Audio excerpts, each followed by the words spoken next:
Welcome. Today, we are going to dive headfirst into one of the most challenging, one of the most misunderstood passages in the entire Zohar. And look, on the surface, it's pretty jarring, but if we're willing to go deeper, it reveals this profound secret about the very operating system of creation itself. So, remember, this is not about a literal surface reading. This is about unlocking a cosmic code. Let's jump right in. And there it is, the question that just stops you in your tracks. I mean, to our modern ears, it sounds difficult, maybe even offensive.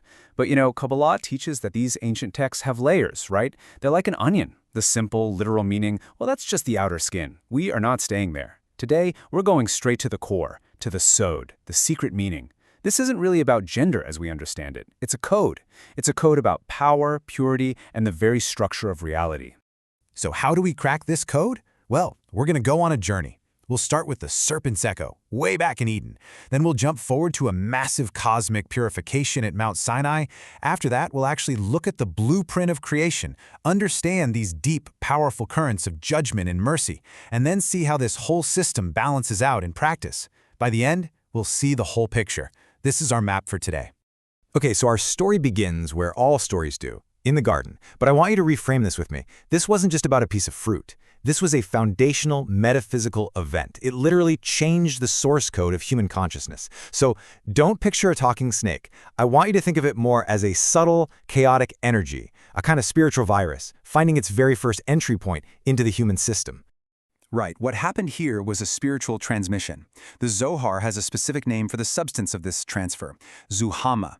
Now, translations like filth or impurity they're just way too weak. It's much closer to a spiritual venom. Think of it like a packet of chaotic code being injected directly into humanity, through Eve. And why Eve? Because she was the gateway, the archetypal vessel for all future life. The virus was injected right at the root of the entire system. So let's be absolutely crystal clear about this. Zohama is not physical dirt. It's a metaphysical vulnerability. You can think of it as a spiritual backdoor that was opened in our operating system. And through this backdoor, these forces of chaos and separation, what Kabbalah calls the Sitra Achra, or the other side, could now connect directly with the human soul. This became a kind of dark inheritance passed down through consciousness itself. Okay, so now let's fast forward through generations. Humanity is essentially running on this compromised system, infected with this primordial Zohama. Then something absolutely incredible happens, the revelation at Mount Sinai. Now, this wasn't just about getting a set of laws. The Zohar explains this as a massive, system-wide purification event, a cosmic patch designed specifically to find and seal the serpent's vulnerability. It was like a spiritual fire that scoured the very essence of their souls. So let's just trace this on the timeline you see here. We start in a primordial state of pure connection. Then the garden, the Zohama gets injected. Then Mount Sinai. And for the collective soul of Israel standing at that mountain, this Zohama ceased. The Zohar is really emphatic about this. It says their impurity was just gone. But, and this is probably the most important part for our discussion, this was a localized event. The patch was deployed to one part of the network while the vulnerability itself remained active in the wider world. And it is so crucial to understand that this is a purely metaphysical distinction. This is not a sociological one. For the spiritual lineage of Israel, the Sinai event sealed that primordial channel. The system was basically restored to its factory settings. But for the rest of humanity, that spiritual backdoor, that channel, it remained open. And so, the potential for these chaotic forces, which the Zohar labels as sorcery, to flow through that channel, it still existed. Now, to really get what's going on here, we need to look at the blueprint of reality itself.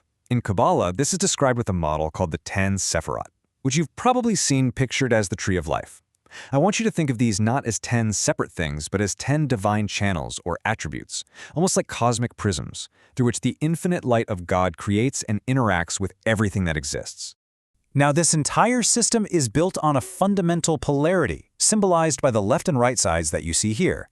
The right side is called chesed, or mercy. It's the principle of infinite giving, pure expansion, just undifferentiated light. The left side is din, or judgment. But listen, judgment here isn't about punishment, not at all. It's the essential power that creates boundaries. It's what gives everything form. Without din to create structure, the infinite light of Hesed would just be a formless flood.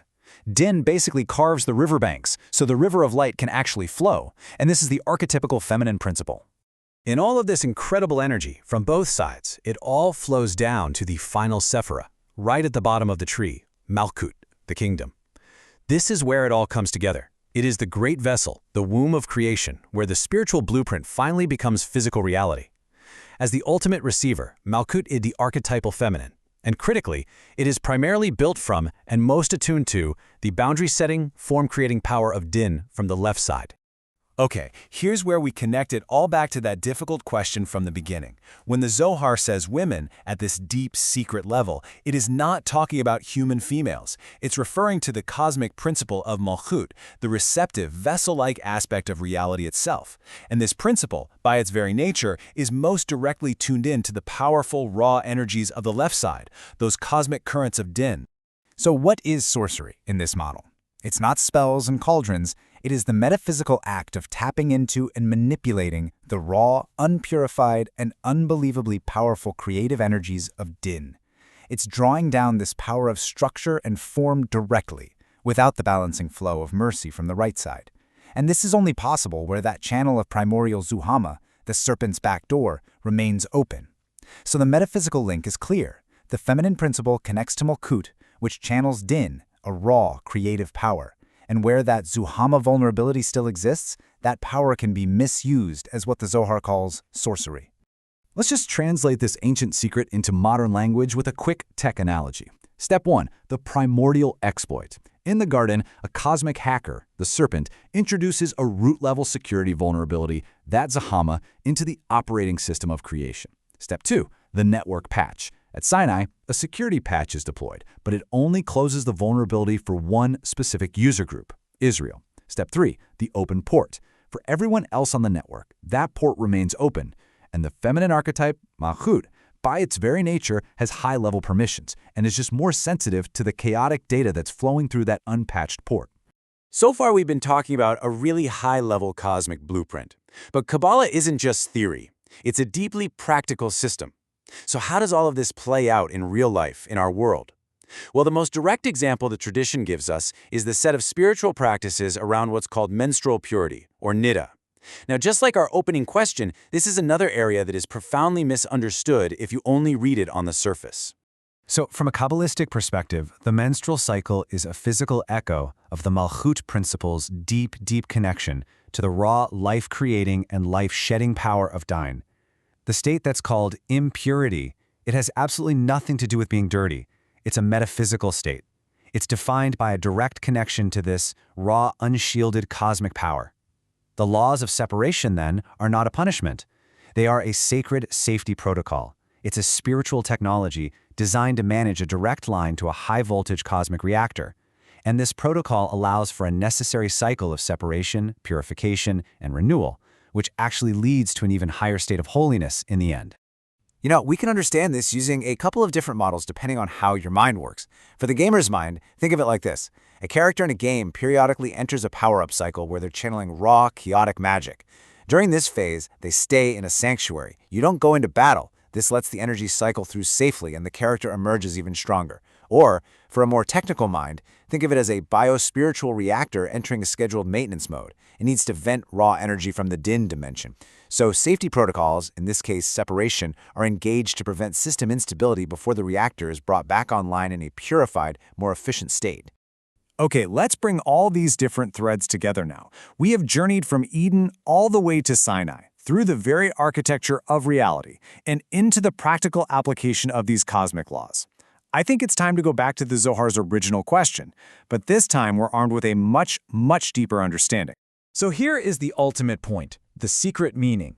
The Zohar is not making a negative statement. It is making a profound statement about power. It's recognizing the immense spiritual potency of the feminine principle, the Malchut archetype, which is the direct pipeline for that foundational, form-creating energy of Din. This proximity to the raw source code of creation is a source of immense power. And when that power flows through a system that has been purified at a Sinai level, it's channeled into holiness. But where it flows through a system where that ancient vulnerability remains, it can be misused, becoming the very force the Zohar calls sorcery. It's all about proximity to power. And this is what brings this ancient, mystical text directly into our own lives, right here, right now.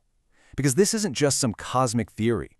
We all have these masculine and feminine principles, these currents of expansion and structure within us. So the final question isn't about something that happened thousands of years ago. It's about you. How do the currents of judgment, your need for structure, for boundaries, and the currents of mercy, your drive for connection, for giving, how do they show up in your life? Finding that balance, well, that is the great work of the soul. Thank you for joining us for this complete journey through the Pardes. We hope these ancient truths help you and your family improve your own dimensions this week.